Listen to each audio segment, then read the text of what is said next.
Welcome, it is Mitch I Am on YouTube. Again, please subscribe if you can. Like the videos, comment, leave a reaction. I've said it in every video so far. If you don't like the content, dislike it, go ahead. That's fine. Just interact in some way. Trying to build the channel up from the ground up. A lot of NFL talk, NBA, primarily Packers, Knicks. We're going to do live streams, things of that nature. Continuing on with our Packers discourse today. It's officially game week. Friday night in Brazil, week 1, Packers against the Eagles. Personally, I'd rather have them be on a neutral field like that than go to Philly hostile environment, especially playing in front of that crowd and those fans. So I'm fine with the Packers going to Brazil and playing this one on a neutral field. We're going to have more breakdown of the matchup between Philadelphia and Green Bay as the week progresses. Had a brief little deep dive a few days ago. You can go find that video on the channel as well. Wanted to focus in today on the offense, specifically in 3 players that I don't want to say I'm keeping tabs on for 2024, but I'll say 3 players on the Packers offense that I'm just most intrigued to see and watch develop and see those layers get peeled back within their game. So this is not I'm not going to say, Jordan Love and Josh Jacobs and guys of that nature on the offense. These are some who might be, I don't want to say flying under the radar either, but just 3 guys that I'm intrigued to watch this year on the offense for the Packers. And we're going to start, and it's in no particular order, and we're going to start with tight end Tucker Kraft. First 11 games last year, Kraft had a combined, again, this is the first 11 games last year as a rookie, Tucker Kraft had a combined 9 targets for 7 receptions, 58 yards, and 1 touchdown. Not a lot of production statistically when you look up and down. Now, if you look at his snap percentage, he wasn't on the field a whole heck of a lot in those first 11 games. Second-round pick out of Oregon State, 6'6", Luke Musgrave, the vertical threat down the field, was the head honcho in that tight end room primarily for Green Bay. Now, Tucker Kraft did play in most of those games for Green Bay, but there were I think week 1 he had 2 snaps on offense, and week 2 I think it was up to 11 or 12 or something like that. Just didn't have much opportunity to really plant his flag down in this offense and make an impact for Green Bay early on in the season. Now, Luke Musgrave suffered a lacerated spleen week 10 against the Chargers a year ago, and that's when the door opened for Tucker Kraft. Now, you don't want to see the door open that way. You want Tucker Kraft to, work side by side with Musgrave and be so good, and Musgrave be so good that you can't take either of them off the field. But opportunity arose for Kraft after the injury suffered for Musgrave against the Chargers in week 10. So it was a chance for Kraft to step up, the rookie out of South Dakota State. And man, I mean, most of you who are watching this are probably Packer fans. You saw the same things that I did. We witnessed it together in a sense with Tucker Kraft because he really, really stepped up to the plate and delivered in Musgrave's absence. In the last 6 games of the regular season, keep in mind, again, I'm going to say it one more time, first 11 games, Kraft had 9 targets, 7 receptions, 58 yards, and a touchdown. Not on average, combined. In the last 6 games of the regular season, Tucker Kraft had at least 6 targets in 4 of the 6 contests and eclipsed 48 yards 4 times. We know what Luke Musgrave is. Now, what is his ceiling is a different question, but we know what he brings to the table. Musgrave is the vertical threat. He's a matchup nightmare for defenses because he's too quick for most linebackers and he's too lengthy for most corners and safeties. Kraft, I think it's fair to say, is the superior run blocker of the two, and he sort of embraces that role as a guy who can pave holes in the ground game. Was for Aaron Jones, A.J. Dillon, Emmanuel Wilson for a short stint there last year. This year it's going to be for Josh Jacobs, Marshawn Lloyd, and probably Wilson as well. But Tucker Kraft really embraces that role of, hand in the dirt, snap it, let me force another human being on the opposite side of the line out of the way so my guy can go gain some positive yards and rip off a big chunk. He likes that role. Now in the passing game, he's pretty versatile after the catch. Mentioned Musgrave's the deep threat. I don't consider Tucker Kraft to be a deep threat. And in fact, when Musgrave went out and Kraft was catapulted to that top spot on the depth chart, a lot of his receptions were checkdowns from Jordan Love. But they were checkdowns from Jordan Love that Tucker Kraft created something out of. He made more than what the initial opportunity was of, hey, Option A is not open. Option B is not open. I'm going to check it down to Tucker Kraft. And it wasn't as though Tucker Kraft was an afterthought. It was just how things unraveled. But he made the most of those opportunities and had plenty of yards after the catch. And keep this in mind too. This is why I put Tucker Kraft on this list, or primarily wanted him on there. Luke Musgrave lacerated spleen week 10 against the Chargers.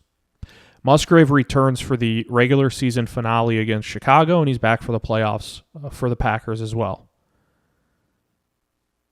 Even with Musgrave returning to the lineup, Kraft never played less than 80% of the snaps from the time Musgrave had his injury against the Chargers through the final whistle of the season in San Francisco. Even when Musgrave returned, Kraft had shown enough that warranted him to get a lot of snaps on the field. Now, some of that is, you want to ease Luke Musgrave back into things, and it's hard to ease someone back in a regular season finale when you need to, cement in your postseason spot. And then in the postseason itself, when it's do or die, it's win or go home, and you have to empty the clip if you're the Packers, if you're Matt LaFleur and company. But Tucker Kraft, even when Musgrave returned, still played 80% at a minimum of the snaps on offense. And that was sort of his basement threshold number when Musgrave went down in the middle of the season or a little past the midway point of the year. And that to me is why I circled Kraft. Even when both were healthy and in the lineup after Musgrave returned, Kraft was getting at least 80% of the snaps on the field. Now, Tucker had a pectoral injury in May, I think from lifting weights, right?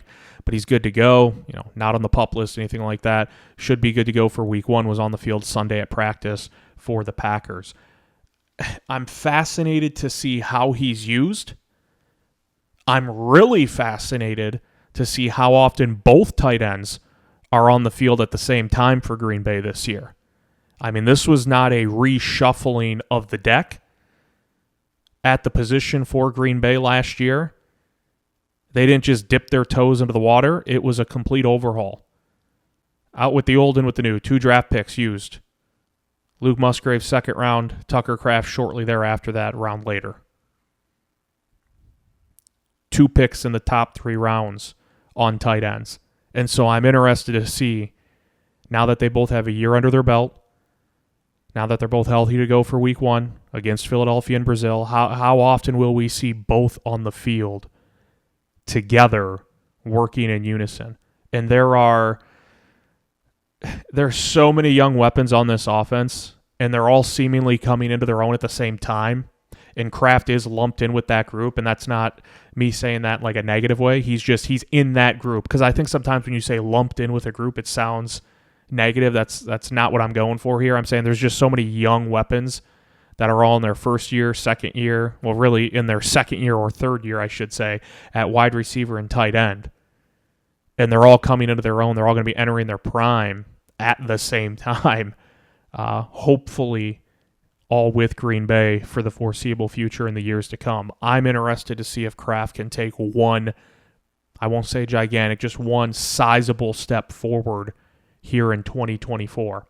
His play style I mentioned of, not only being able to, but being willing to and wanting to create holes in the ground game, but also being a reliable option for Jordan Love in the passing game with his ability to create if he is a check down option after that, just has me giddy about Tucker Kraft's prospects in 2024. Mitch I Am is the YouTube name. Please click subscribe, interact with the video, comment, like, things of that nature. Greatly appreciated as always. Week 1 upon us. Packers, Eagles in Brazil Friday night.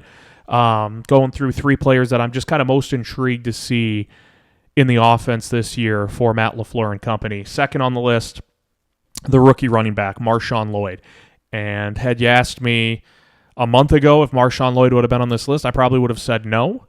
But here we are week 1, and there's a couple of factors that played into him arriving on this sheet for me entering week 1. Aaron Jones is gone. Replace him with Josh Jacobs. We'll get to that in a second. A.J. Dillon out for the year, and it sucks. It stinks. Mayor of Door County, fan favorite, A.J. Dillon. Matt LaFleur had said, was it entering training camp or after a little bit of training camp, that A.J. Dillon was in the best physical shape that LaFleur had seen since the Packers drafted him a few years ago out of Boston College in the second round. and had an injury described as a stinger, neck injury, already placed on season-ending injured reserve, and it stinks. But like when Musgrave went down last year against the Chargers, it opened up a door for Tucker Kraft.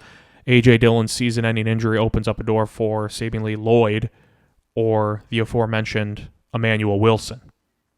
Yes, Josh Jacobs will likely be a bell cow in this offense, and I feel comfortable labeling him with that status because I do think they're going to feed him early. They're going to feed him often, and in past years where we've seen sort of a mix and match of Aaron Jones, A.J. Dillon, with Aaron Jones, getting more touches than Dillon on a frequent basis, but A.J. Dillon being used in a very, very strong and prominent role on the offense. I think this year, with Dillon being out for the year, Aaron Jones, I of course mentioned, is gone, and it's Josh Jacobs now as the top dog in the pecking order for Green Bay.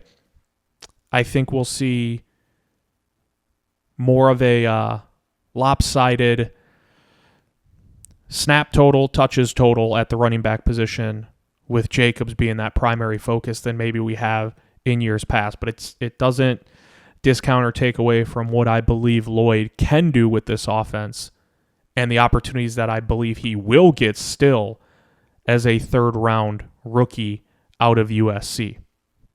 And I think Dillon's season-ending injury changes that dynamic heavily. The running back room is Jacobs, Lloyd, and Wilson. Lloyd has the twitchy feet, I think is how I would phrase it. He's got the twitchy feet, the ability to hit the home run play. And again, I don't know what the usage will be, which is why I firmly attach the term bell cow to Jacobs. But even so, we know Matt LaFleur likes to use two running backs. He just does. That's his style. That's kind of cemented into his blueprint, and it's perfectly fine. It's worked very, very well for Green Bay. Very well. And because of that, it has you sitting there thinking, well, are they more than likely going to use Emmanuel Wilson to spell Josh Jacobs? Or are they going to more than likely use Marshawn Lloyd, or maybe a combination of the two? And then it really splits that sliver even thinner for those two. If the little wedge of cheese they get, if you have the pie chart out and you're splitting up the running back snap total, and we think Josh Jacobs is going to get a ton of it. And then if you think coming into week one, maybe that little sliver that's left for Lloyd and Wilson is split in half between those two. It doesn't leave much wiggle room for Lloyd to really make a print, but all those snaps are always valuable. Lloyd could be next in line. If you look at the Packers.com depth chart, Lloyd is listed as the number 2 running back. He was at practice on Sunday, and that is noteworthy because I just said before, if you asked me a month ago if Marshawn Lloyd would have been on this list for me, I probably would have said no. But A.J. Dillon being out for the year enhances that for Lloyd and the opportunity he could see, and he practiced Sunday. And why does that matter? Well, there is injury history. If you look at a couple of the issues with Marshawn Lloyd, sometimes the best ability is availability. It's been an issue for Lloyd dating back to college. Tore his ACL in 2021, missed games in 2022 and 2023. Missed the start of training camp with a hip injury after one carry in the preseason, had a hamstring injury that lingered for a couple of weeks, and now we finally just see him back on the field yesterday as the practices start to ramp up for Green Bay and they get the game install in for the contest against the Eagles. Couple other issues. Pass protection wasn't necessarily known for it. Is it like a glaring weakness for him? It just wasn't maybe as good as you'd like to see for a running back in Matt LaFleur's system. My biggest thing that I circled for Marshawn Lloyd, and this goes back to right after they drafted him when I started doing my dive into what he brings to the table, the ball security. It has been an issue in the past for Marshawn Lloyd. Now maybe they can patch it up better in Green Bay. You would hope so. And if it was a real red flag, they probably wouldn't have taken him in the 3rd round. But he did have 8 fumbles the past 3 seasons in college, which leaves a lot to be desired in the ball security department. The good thing, though, is this year, because Josh Jacobs is firmly in place there as number 1 on the depth chart at running back, it'll be a limited role for Marshawn Lloyd. And the reason I say that's good is because I'm usually not for rolling a rookie at, running back's different than quarterback. Obviously, but I'm usually for easing a rookie into game action, whether it's, the NFL or the NBA. And so Lloyd will have the benefit of being able to learn from Josh Jacobs, learn the ropes a little bit, but should still get meaningful snaps week in and week out for Green Bay. So I do believe he can contribute and offer sort of a shifty change of pace dynamic in the backfield. And finally on the list, again, it's Mitch I Am on YouTube. Interact with the video if you can. Appreciate it as always. Finally on the list, I'm putting Dontavian Wicks on there. And there's a couple of reasons for it. Again, this wasn't a list like, hey, most offensive players I'm intrigued to watch. I'm just going to say Jordan Love, Josh Jacobs, and Christian Watson or something like that. Like 3 very obvious choices that we'd be intrigued to watch regardless, right? These are guys who are maybe sneaking under the radar a little bit. A guy like Tucker Kraft who came on at the end of last year when he was given a bigger role because of injury to Luke Musgrave, a rookie in Marshawn Lloyd, who, we haven't seen take a regular season snap yet for Green Bay. And then I put Dontavian Wicks on there for a couple of reasons. I'm going to ask you guys the question. What's the ceiling for this guy? What is the ceiling for Dontavian Wicks? Because it's got me awfully, awfully curious. I see people calling him Tay Wicks, like Devontae Wicks on Twitter. And that, that is a lofty, lofty praise. And if those are your expectations, even I would say you gotta temper them a little bit. But there are, Packers Twitter especially is more than just intrigued with Dontavian Wicks. The expectations are, being raised pretty high to the point where he's got at least a very, very high floor. But what's his ceiling? Because I'm not going to answer that. I don't know. I'm curious to see what many of you think. And it's a full room in terms of production when you look around the wide receiver room, and it includes Wicks. But I wanted him on here instead of a Romeo Doubs or a Christian Watson or even a Jaden Reed because of the unknown. Now, there's still an unknown to Watson and how good he can be. There's still an unknown to Romeo Doubs and how good he can be. Same can be said for Jaden Reed. But I went with Wicks, and it's not to suggest the others don't have layers that they can keep peeling back in their game. It's far from that. But I want to look at the overall picture here. Christian Watson and Jaden Reed were both second-round picks. When the Packers took Christian Watson, I was giddy from the get-go. I was like, oh my gosh, they used a high second-round pick to take this wide receiver out of North Dakota State. He's got track star-type speed. He's lengthy. He can stretch the field, take the lid off the defense. Any of those, fill-in phrases, they did apply to Christian Watson and still do. Jaden Reed was also a second-round pick. When the Packers took him, I was like, oh my gosh, second-round pick, wide receiver, can play the slot, can play outside, very shifty with his game, a good hands, good possession receiver for Green Bay that's not afraid to, fight for a jump ball and prove that he can get it even though he's a bit undersized if you put him on the outside. Romeo Doubs was a 4th-round pick, but he's entering his 3rd season. We just know more about Romeo Doubs right now than we do about Wicks. Wicks was a 5th-rounder. He's entering his 2nd season, and I, like Tucker Kraft, I am always a sucker for a young player who finishes a previous season with some momentum. And Dontavian Wicks' best 2 games in the regular season came in the last 4 weeks when he had 7 targets, 6 catches, 97 yards against Tampa Bay, and in the massive one, Week 18 against Chicago at Lambeau, he had 7 targets, 6 receptions, 61 yards, and 2 touchdowns. It will be hard for any of these receivers to emerge as the guy, and that's just the way Goody has built it, and it's perfectly fine. Perfectly fine. Wicks is the one to me that is just, he's quietly lurking, and he could really, really raise some eyebrows this year, and I'm here for it. So those are my 3 guys I'm most intrigued to see how they look, how they perform, what the role is on the field this year for Green Bay. And it's Tucker Kraft, Marshawn Lloyd, Dontavian Wicks. Let me know your 3. Leave a comment if you want. Subscribe, like the video. It's Mitch I Am on YouTube. We'll see you next time.